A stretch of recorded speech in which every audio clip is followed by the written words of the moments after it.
आज हम डायमेंशन को आगे बढ़ाते हुए अगला क्वांटिटी बताने जा रहे हैं एंगल और एंगुलर डिस्प्लेसमेंट। एंगल और एंगुलर डिस्प्लेसमेंट, कोण या कोणीय विस्थापन।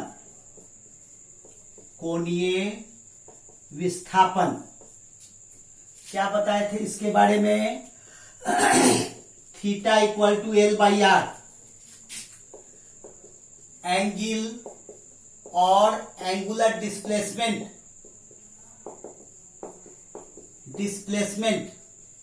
ये होता है आर्क बाई रेडियस।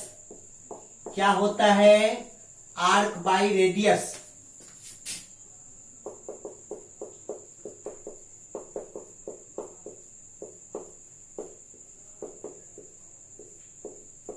ये दोनों ही लेंथ है, आर्क भी लेंथ है और रेडियस भी लेंथ है, इसलिए डायमेंशनल फॉर्मूला क्या होगा?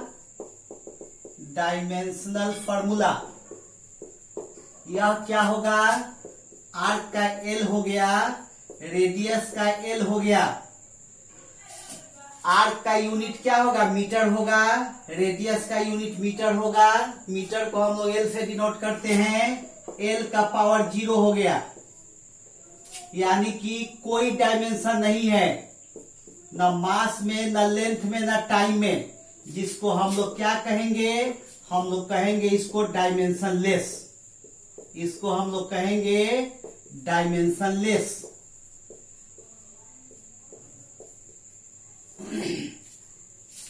डायमेंशनलेस क्वांटिटी हो गया। चलिए स्क्रीनशॉट जिनको लेना है ले लीजिए।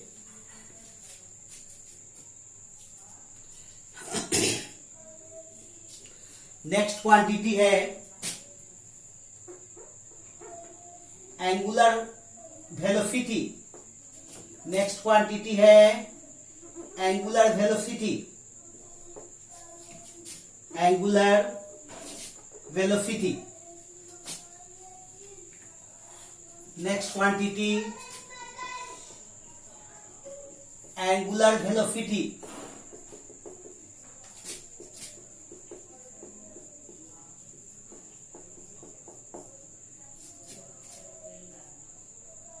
कोणीय वेग।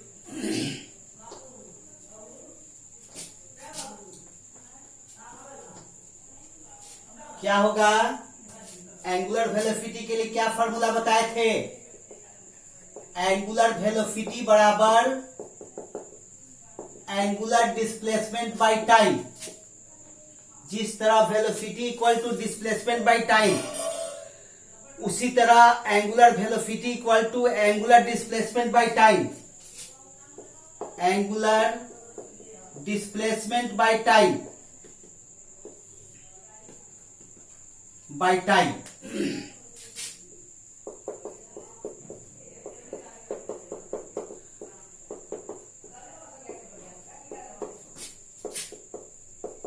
एंगुलर डिस्प्लेसमेंट बाय टाइम क्या होगा? इसका डायमेंशन फॉर्मूला क्या होगा? एंगुलर डिस्प्लेसमेंट का m0 l0 t0 हो गया।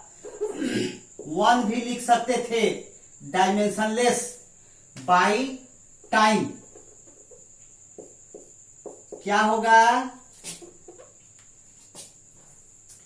m0 l0 t -1। ये t ऊपर जाएगा, m0 l0 t -1। ठीक है? या तो ऐसे लिखिएगा या केवल t -1 लिखिएगा, ऐसे लिखिएगा। फ्रीक्वेंसी का जो बताए थे डायमेंशन,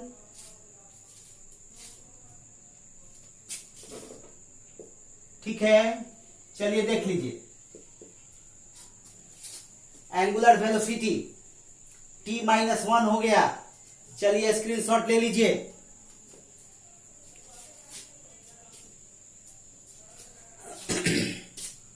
इसके बाद एंगुलर एक्सीलरेशन।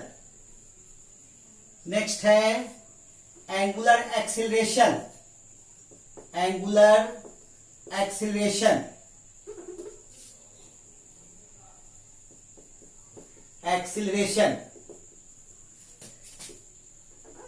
कोणीय त्वरण। ठीक उसी तरह से जिस तरह से एक्सीलरेशन का होगा change in velocity by time, इसमें क्या होगा change in angular velocity by time. Same चीज जिस तरह से एक्सीलरेशन में आप पढ़ चुके हैं, एक्सीलरेशन बराबर change in velocity bye time, उसी तरह से एंगुलर एक्सीलरेशन क्या होगा change in angular velocity by time. Change in angular velocity by time.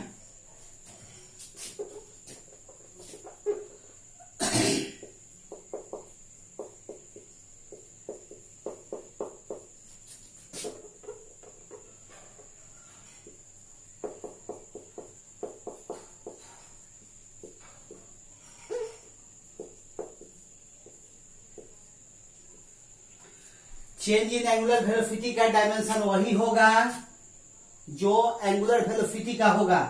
तो एंगुलर वेलोसिटी का क्या था t-1 था, t-1 और ये t ऊपर जाके कितना हो जाएगा t-2 हो जाएगा। ऐसे ये हो गया एंगुलर एक्सीलरेशन के लिए डायमेंशन फार्मूला। चलिए स्क्रीनशॉट लीजिए।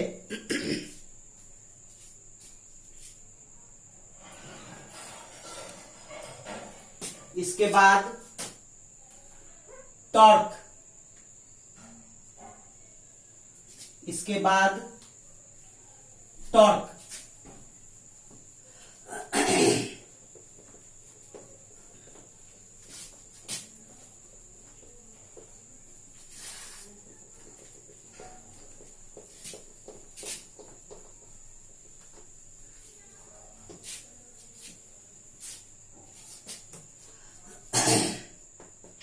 टॉर्क, टॉर्क के लिए क्या फॉर्मूला बताए हैं? टॉर्क इक्वल टू होगा, torque equal to force into perpendicular distance, force into perpendicular distance.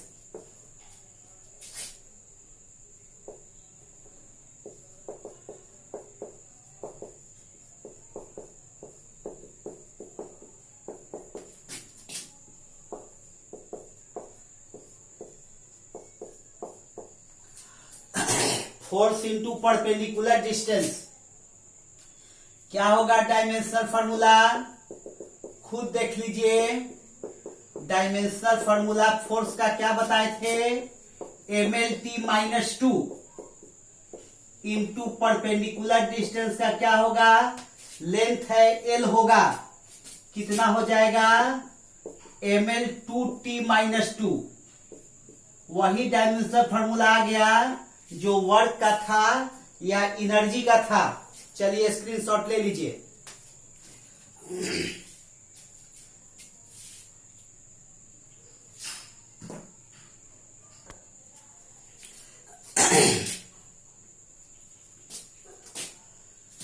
Next quantity है moment of inertia. Next quantity है मोमेंट ऑफ इनर्शिया। यह क्या है? तो जो रोल लीनियर मोशन में इनर्शिया का है, moment of inertia,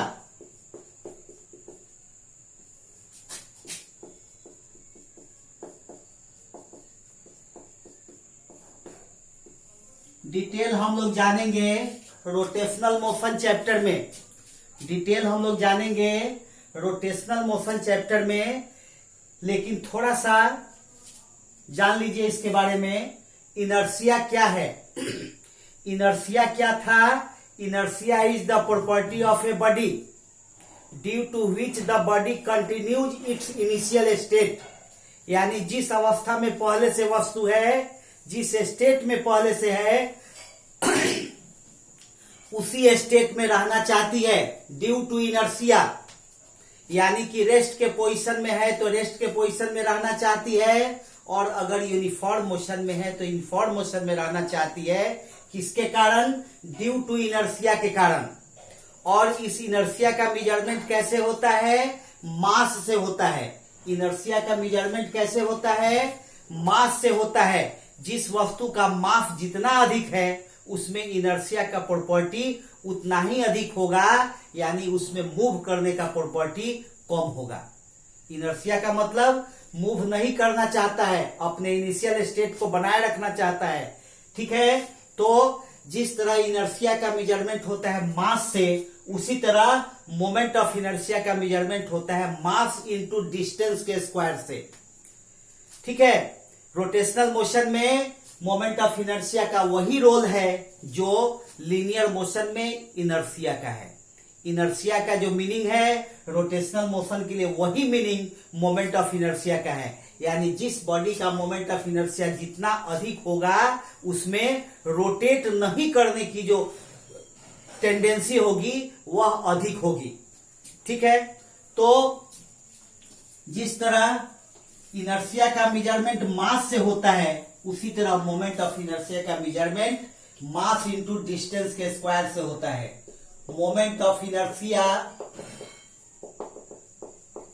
inertia equal to mass into distance का स्क्वायर, डिस्टेंस का स्क्वायर। ये एक्सिस हो गया रोटेशनल एक्सिस, इसके चारों ओर एम मास की कोई वस्तु रोटेट कर रही है ऐसे ऐसे, ये डिस्टेंस आर हो गया। ठीक है, तो फॉर्मूला क्या है इसके लिए? इसके लिए फॉर्मूला है moment of inertia equal to mass into distance का स्क्वायर। क्लियर है? डायमेंशनल फॉर्मूला क्या होगा? डायमेंशनल फॉर्मूला क्या होगा? डायमेंशनल फॉर्मूला होगा एम एल स्क्वायर। एम हो गया मास का, एल स्क्वायर हो गया डिस्टेंस का। ठीक है, स्क्रीनशॉट जिनको लेना है ले लीजिए। चलिए नेक्स्ट टॉपिक। नेक्स्ट टॉपिक है टाइम पीरियड। नेक्स्ट टॉपिक है टाइम पीरियड। नेक्स्ट टॉपिक है टाइम पीरियड। टाइम पीरियड के बारे में हम क्या बताए थे?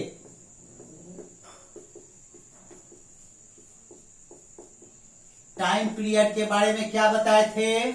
टाइम पीरियड के बारे में बताए थे the time taken by a particle moving on a circular path with uniform speed, ठीक है, to complete one revolution is called time period. किसी पार्टिकल के द्वारा सर्कुलर पाथ पर यूनिफॉर्म स्पीड से मूव करते हुए एक चक्कर पूरा करने में जितना समय लगेगा उसी को हम लोग कहेंगे टाइम पीरियड। मान लीजिए कोई पार्टिकल यहां से चलते हुए एक चक्कर पूरा कर ली तो हो गया टाइम पीरियड। ठीक है, अगर यूनिफॉर्म स्पीड नहीं रहेगा तो प्रत्येक रिवोल्यूशन में कितना टाइम लगेगा? अलग अलग समय लगेगा। अगर स्पीड यूनिफॉर्म है तो प्रत्येक चक्कर में, प्रत्येक रिवोल्यूशन में इक्वल समय लगेगा, जिसको हम लोग कहेंगे टाइम पीरियड। तो टाइम पीरियड क्या है? टाइम है। तो टाइम का डायमेंशनल फॉर्मूला क्या होगा? टाइम का डायमेंशनल फॉर्मूला होगा टी। केवल टी लिखेंगे या m0l0 टी लिखेंगे, बात बराबर। इसके बाद फ्रीक्वेंसी। नेक्स्ट टॉपिक है फ्रीक्वेंसी। ये क्या है सो जानिए।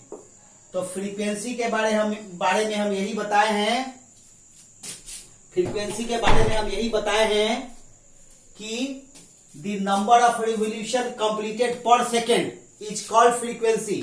क्या बताए थे? पर सेकेंड जितना रिवोल्यूशन कंप्लीट किया जाएगा किसी पार्टिकल के द्वारा यूनिफॉर्म स्पीड में मूव करते हुए, उस नंबर ऑफ रिवोल्यूशन को हम लोग कहेंगे फ्रीक्वेंसी। तो मान लीजिए टी सेकेंड में 1 रिवोल्यूशन, तो 1 सेकेंड में कितना रिवोल्यूशन? 1/t revolution. यही हो गया फ्रीक्वेंसी। फ्रीक्वेंसी को हम लोग न्यू से रिप्रेजेंट करते हैं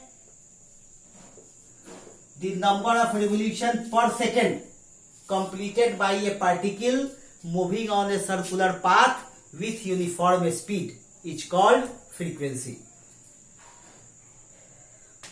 कांस्टेंट स्पीड से नियत चाल से चलते हुए किसी कण के द्वारा सर्कुलर पाथ पर प्रति सेकंड जितना चक्कर लगाया जाएगा, जितना नंबर ऑफ रिवोल्यूशन कंप्लीट होगा, उसी को हम लोग कहते हैं फ्रीक्वेंसी। तो फ्रीक्वेंसी इक्वल टू क्या है? फ्रीक्वेंसी के लिए फॉर्मूला क्या था? Frequency equal to 1 by time period. Frequency equal to 1 by time period. Time period क्या है? टाइम है। इसका डायमेंशनल फॉर्मूला क्या होगा? इसका डायमेंशनल फॉर्मूला होगा 1/t, यानी कि t-1। अब t-1 लिखिए या m0l0 t-1 लिखिए, बात बराबर। तो सेम उसी तरह का डायमेंशनल फॉर्मूला आ गया जो एंगुलर वेलोसिटी का आ रहा था। चलिए इसका स्क्रीनशॉट ले लीजिए।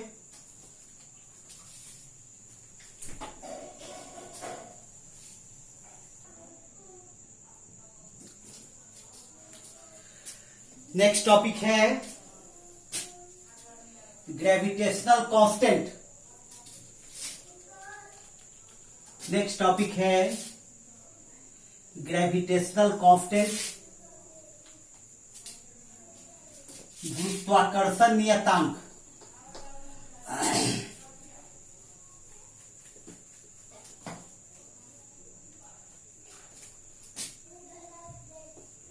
ग्रेविटेशनल कांस्टेंट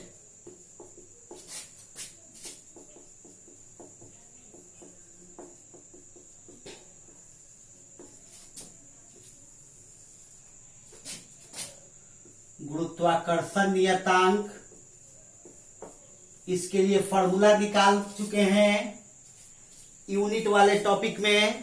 ऐसा यूनिट जिसमें बता रहे थे उसमें हम फॉर्मूला निकाले हैं। क्या था फॉर्मूला? फॉर्मूला था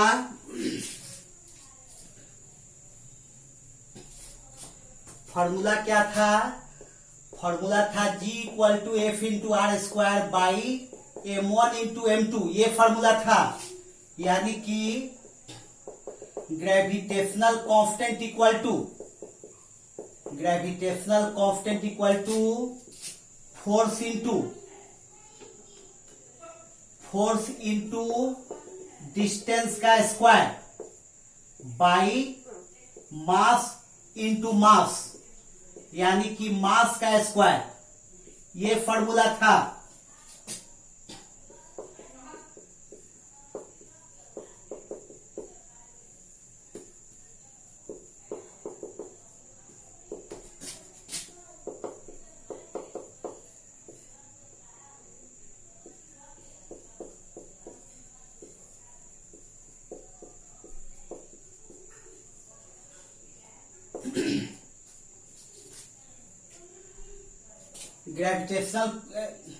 gravitational constant equal to force into distance का स्क्वायर बाई मास का स्क्वायर, ये फॉर्मूला था। तो इसका डायमेंशनल फॉर्मूला क्या होगा? इसका डायमेंशनल फॉर्मूला आप खुद लिख सकते हैं। क्या होगा? फोर्स के लिए mlt-2, डिस्टेंस का स्क्वायर है l स्क्वायर बाई मास का स्क्वायर है m स्क्वायर। ठीक है, मास का स्क्वायर है m स्क्वायर। अब देखिए तो क्या होगा? ऊपर एक m है, नीचे m स्क्वायर है। एक m से एक m कैंसिल हो जाएगा, एक m नीचे से ऊपर जाएगा, क्या बचेगा? m-1। l का पावर 1 यहां है, 2 यहां है, 1 और 2 कितना होगा? 3। L3 हो गया और T का पावर -2 हो गया। क्या हो गया? T का पावर -2 हो गया। यही ग्रेविटेशनल कांस्टेंट के लिए डायमेंशनल फार्मूला हो गया। m-1 L का पावर 3 T -2। चलिए स्क्रीनशॉट लीजिए।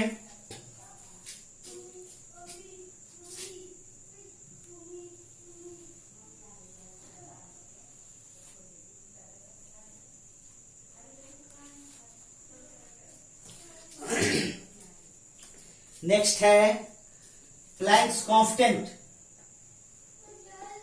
नेक्स्ट है प्लैंक्स कांस्टेंट।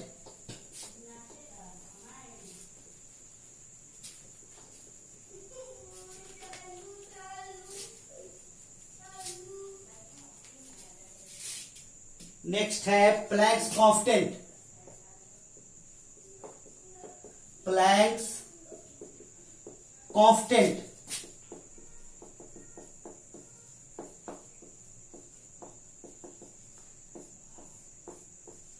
H से रिप्रेजेंट करते हैं हम लोग। Planck's constant. प्लैंक्स कांस्टेंट के लिए क्या फॉर्मूला बताए हैं? H इक्वल टू E/ν, यानी कि Planck's constant equal to energy by frequency. Planck's constant equal to energy by frequency.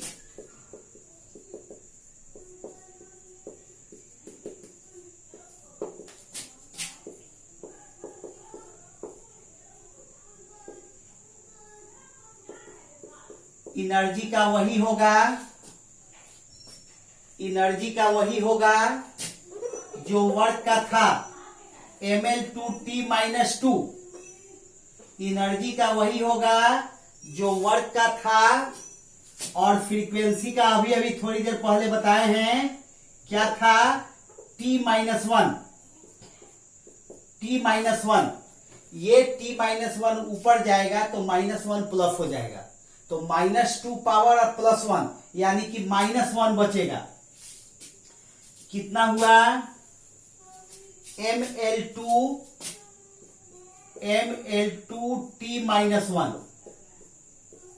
ml2T-1 ये हो गया प्लैंक्स कांस्टेंट का। ठीक है, स्क्रीनशॉट ले लीजिए।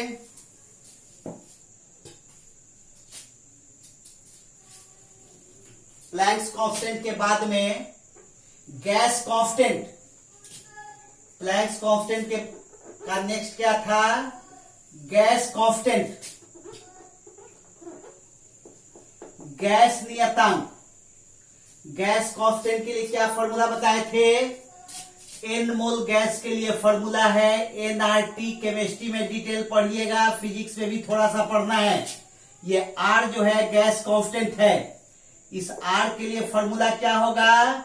PV इक्वल टू NT, यानी कि गैस कांस्टेंट इक्वल टू क्या होगा?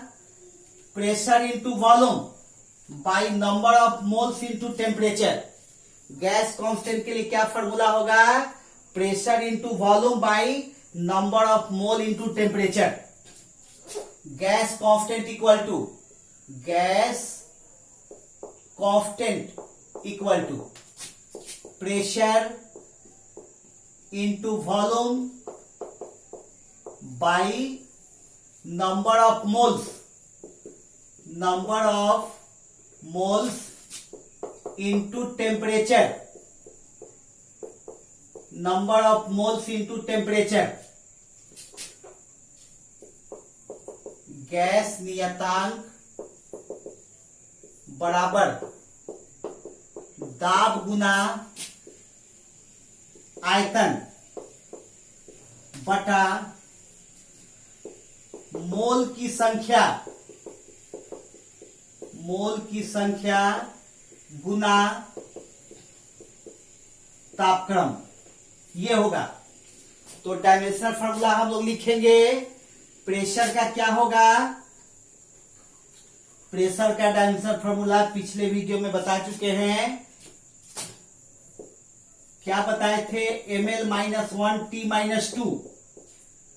ml-1 T-2, ये प्रेशर का बताए थे। वॉल्यूम का LQ, मीटर क्यू यूनिट होता है, ऐसा यूनिट मीटर क्यू होता है, या unit CGS unit centimetre cube होगा। मीटर या सेंटीमीटर के जहां पर क्या लिखेंगे हम लोग, एल लिखेंगे। तो एल क्यू हो गया बाई मोल का मोल ही होता है, मोल का मोल ही होगा, और टेम्परेचर का के हो जाएगा। केल्विन का फर्स्ट लेटर टेम्परेचर का के हो गया। डायमेंशनल मेथड में केवल मास, लेंथ और टाइम का ही दिया हुआ है, इसीलिए अनदर क्वांटिटी का डायमेंशन लिखना थोड़ा सा कठिन होता है। किसी बुक में टेम्परेचर का के है, किसी बुक में थीटा दिया हुआ रहता है, तो कंफ्यूज होने की जरूरत नहीं है। क्या होगा, M L square, l-1 l का पावर 3, क्या होगा, M L square T-2, M L square T-2 K-1 mole -1, इतना हो गया गैस कांस्टेंट का। Ml2 T-2 K-1 मोल -1, ठीक है। ये क्या है, एनर्जी का हो गया या वर्क का हो गया। जब यूनिट देखिएगा जूल पर केल्विन पर मोल, ये होता है गैस कांस्टेंट का यूनिट, और उसी के आधार पर डायमेंशन हो गया Ml2 T-2 K-1 मोल -1। चलिए इसका स्क्रीनशॉट ले लीजिए।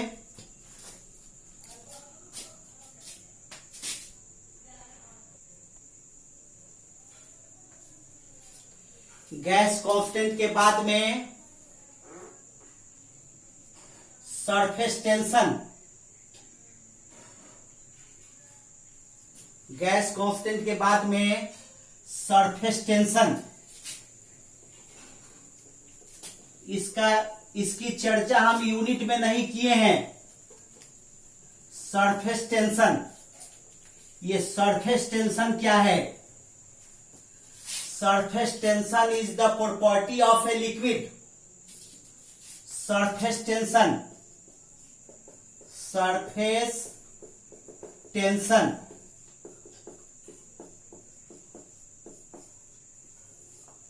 यह क्या है, थोड़ी सी जानकारी ले लीजिए। पूरा का पूरा चैप्टर हम लोग को सरफेस टेंशन पढ़ना है, लेकिन यहां पर केवल हम लोग को यूनिट चाहिए और डायमेंशन चाहिए। यूनिट वाले में हम इसकी चर्चा नहीं किए थे। सरफेस टेंशन क्या है, तो surface tension is the property of a liquid due to which the surface of the liquid tends to minimise, the surface of the liquid tends to minimise. ठीक है, कहने का मतलब यह है कि सरफेस टेंशन लिक्विड का एक ऐसा प्रॉपर्टी है जिस प्रॉपर्टी के कारण लिक्विड का सरफेस चाहता है कि उसको एरिया को, सरफेस एरिया को मिनिमाइज कर सके। ठीक है, तो सरफेस एरिया को मिनिमाइज करने के लिए मान लीजिए कि यह लिक्विड कोई ड्रॉप है, इस पर फोर्स कैसा लगेगा, इस पर फोर्स निश्चित रूप से कांटेक्ट करने के लिए अंदर की ओर लगेगा। तो अंदर की ओर मान लीजिए दो पॉइंट के बीच में अगर F फोर्स लग रहा है और दोनों पॉइंट के बीच का डिस्टेंस है L लेंथ पर अगर F फोर्स लग रहा है, यूनिट लेंथ पर कितना फोर्स लगेगा, F/L, यही कहलाता है सरफेस टेंशन S। यानी कि surface tension S equal to होगा F/L। Surface tension equal to force by length. एक चीज और बता दें, लिक्विड का ड्रॉप जो है वह क्यूब के शेप में भी हो सकता था, लेकिन क्यूब के शेप में अगर होता तो उसका सरफेस एरिया क्या होता, अधिक होता। क्यूब के शेप में अगर लिक्विड का ड्रॉप रहता तो कैसा होता, उसका सरफेस का एरिया जो है वह अधिक हो जाता। लेकिन लिक्विड का तो टेंडेंसी है, लिक्विड में ये जो टेंडेंसी है सरफेस टेंशन का, इसका मतलब है कि वह अपने सरफेस एरिया को मिनिमाइज करना चाहता है। तो उतना ही वॉल्यूम का लिक्विड अगर स्फेरिकल फॉर्म में रहेगा, स्फेयर के रूप में रहेगा, तो उसका सरफेस एरिया क्या होगा, उसका सरफेस एरिया मिनिमम होगा। तो सरफेस एरिया को मिनिमम करने के लिए ही लिक्विड का ड्रॉप जो है वह कैसा होता है, स्फेरिकल होता है। तो हम बता रहे थे surface tension equal to force by length, यानी कि surface tension equal to force by length. ठीक है,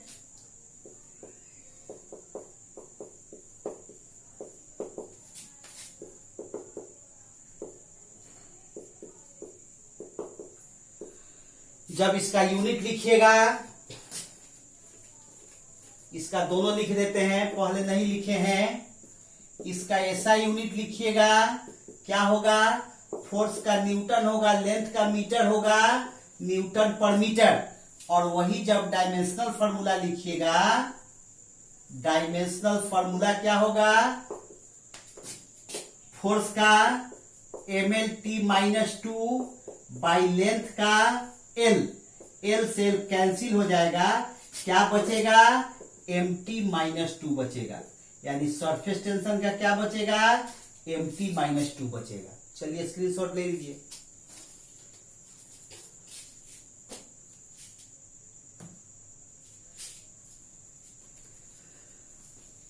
इसके बाद एक क्वांटिटी है कोफिशिएंट ऑफ विस्कोसिटी।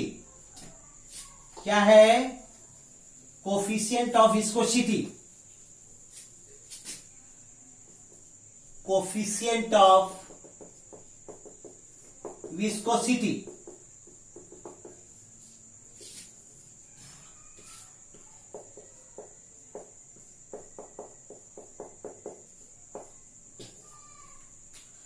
पूरा का पूरा चैप्टर हम लोग को पढ़ना है विस्कोसिटी। प्रॉपर्टीज ऑफ मैटर में हम लोग पूरा का पूरा चैप्टर पढ़ेंगे विस्कोसिटी। ठीक है, ये विस्कोसिटी क्या है, तो 3 बाल्टी में, एक में मोबिल ले लीजिए, एक में पानी ले लीजिए और तीसरे में पेट्रोल या केरोसिन ऑयल ले लीजिए। 3 मित्र एक साथ बैठ करके एक ही स्पीड में तीनों को ऐसे ऐसे घुमा दीजिए, हाथ से या किसी लकड़ी के टुकड़े से ऐसे ऐसे एक ही स्पीड में तीनों को एक साथ घुमा दीजिए। पहले कौन सा स्थिर हो जाएगा, निश्चित रूप से मोबिल पहले स्थिर हो जाएगा। उसके बाद कौन स्थिर होगा, निश्चित रूप से उसके बाद पानी स्थिर होगा, वाटर। और उसके बाद सबसे अंत में पेट्रोल या केरोसिन ऑयल जो लिए थे वो स्थिर होगा। क्यों, इसलिए कि मोबिल के 2 लेयर के बीच में फोर्स ऑफ फ्रिक्शन सबसे अधिक लग रहा था। पानी के 2 लेयर के बीच में फोर्स ऑफ फ्रिक्शन कम लग रहा था। केरोसिन ऑयल और पेट्रोल के 2 लेयर के बीच में फोर्स ऑफ फ्रिक्शन सबसे कम लग रहा था, इसलिए उसको रुकने में समय लगा।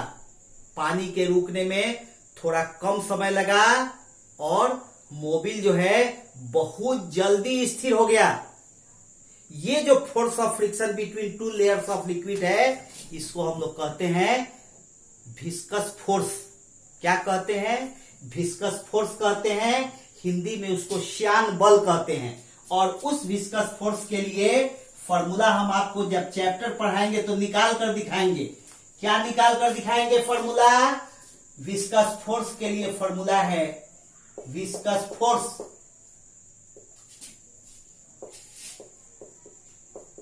श्यान बल। इसके लिए फॉर्मूला निकाल के दिखाएंगे 6 पाई ईटा RV। यहां ईटा जो है यही कोफिशिएंट ऑफ विस्कोसिटी है। यहां जो ईटा है यही कोफिशिएंट ऑफ विस्कोसिटी है। R जो है रेडियस है, V वेलोसिटी है। ये कौन सा रेडियस कौन सा वेलोसिटी हम लोग डिटेल पढ़ेंगे चैप्टर में, लेकिन थोड़ा सा यहां पर जानकारी ले लीजिए। ये लिक्विड पॉट में भरे हुए हैं, इसमें से स्फीयर एक इसमें ड्रॉप करते हैं, नीचे की ओर गिराते हैं।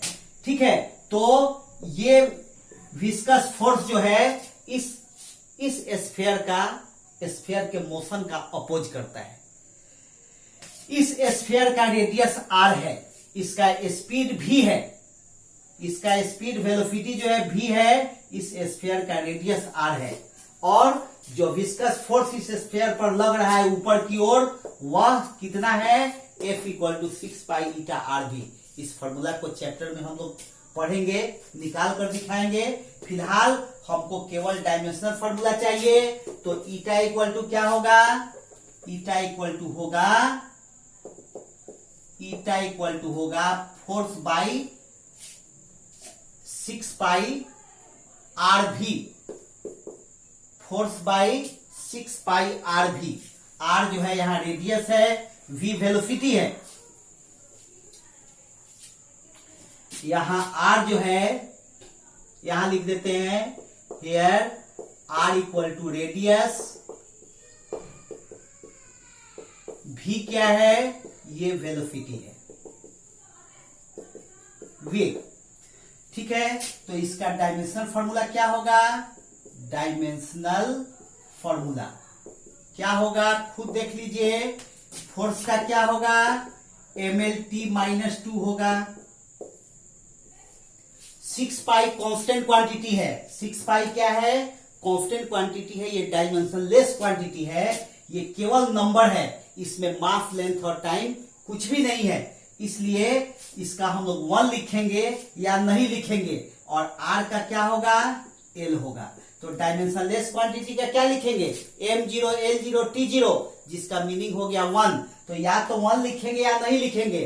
R रेडियस है, इसका L हो गया, V का LT माइनस 1 हो गया, V का क्या होगा, LT माइनस 1 हो गया।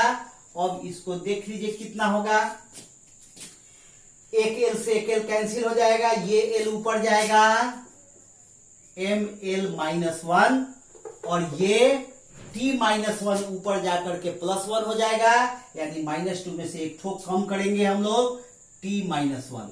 यही हो गया कोफिशिएंट ऑफ विस्कोसिटी का डायमेंशनल फॉर्मूला। क्या हो गया, कोफिशिएंट ऑफ विस्कोसिटी का डायमेंशनल फॉर्मूला। चलिए इसका स्क्रीनशॉट ले लीजिए।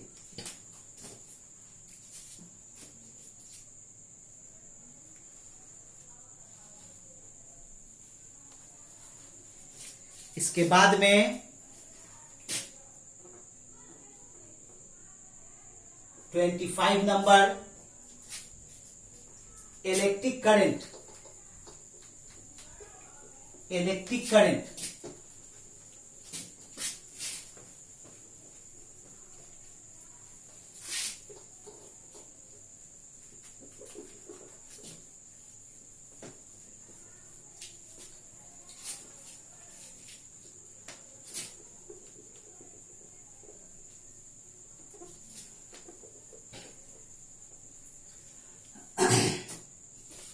Electric current,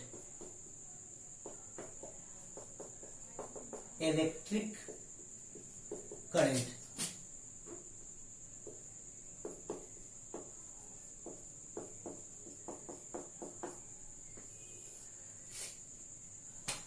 electric current, electric current का यूनिट होता है एम्पियर। डायमेंशनल फॉर्मूला इसका क्या होगा, डायमेंशनल फॉर्मूला, डायमेंशन में हम आपको बता चुके हैं डिफिनीशन में कि केवल मास, लेंथ और टाइम, तीन ही क्वांटिटी के यूनिट को रिप्रेजेंट किया है M, L और T से। अदर किसी क्वांटिटी के बारे में कुछ नहीं कहा गया है। तो किसी बुक में एम्पियर का पहला लेटर A डायमेंशनल फॉर्मूला के रूप में लिखा गया है, और किसी बुक में इलेक्ट्रिक करंट को हम लोग I से रिप्रेजेंट करते हैं, कैपिटल I से, इसलिए I। तो या तो A या I, यही हो गया इलेक्ट्रिक करंट के लिए डायमेंशनल फॉर्मूला। A का मतलब एम्पियर का फर्स्ट लेटर A, और I का मतलब इलेक्ट्रिक करंट को हम लोग I से रिप्रेजेंट करते हैं, इसलिए I। और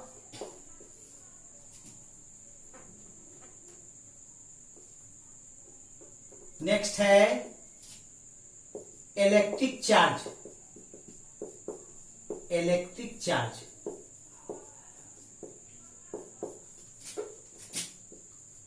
क्या था इलेक्ट्रिक चार्ज? इलेक्ट्रिक चार्ज तो चर्चा हम कर चुके हैं पहले भी। इलेक्ट्रिक करंट इक्वल टू क्या होता है? Q बाई टी होता है, चार्ज बाई टाइम होता है। इसलिए चार्ज बराबर क्या होगा? इलेक्ट्रिक करंट इंटू टाइम होगा। इलेक्ट्रिक चार्ज इक्वल टू क्या होगा? Electric charge equal to electric current into time. Electric current into time